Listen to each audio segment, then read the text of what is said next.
ആശാസമരത്തിലെ സമവായ ചർച്ചയിൽ അനിശ്ചിതത്വം. സമരക്കാരെ ഇന്ന് ചർച്ചയ്ക്ക് വിളിച്ചിട്ടില്ലെന്ന് ആരോഗ്യവകുപ്പ് അറിയിച്ചു.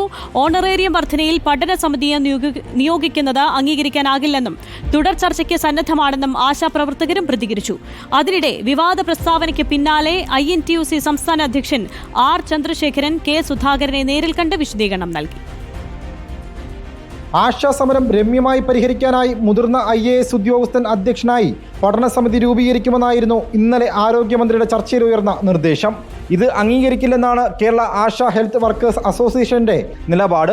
ഈ ഒരു സമരത്തിന്റെ പശ്ചാത്തലത്തിൽ ഒരു ചർച്ച നടക്കുമ്പോൾ സമരം ഉയർത്തുന്ന ഡിമാൻഡുകളല്ലേ ചർച്ച ചെയ്യേണ്ടത്? ഈ സമരം സെറ്റിൽ ചെയ്യാൻ വേണ്ടിയിട്ടാണെങ്കിൽ തുടർ ചർച്ചയ്ക്ക് തയ്യാറാണെന്ന് സമരക്കാർ NHMനെ അറിയിച്ചിരുന്നു.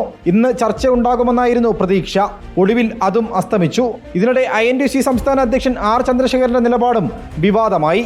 എന്നാൽ R ചന്ദ്രശേഖരന്റെ വിവാദ പ്രസ്താവനയ്ക്ക് പിന്നാലെ KPCC അധ്യക്ഷൻ K സുധാകരൻ താക്കീത് നൽകിയിരുന്നു. പിന്നാലെ സുധാകരനെ നേരിൽ കണ്ട് ചന്ദ്രശേഖരൻ വിശദീകരണവും നൽകി.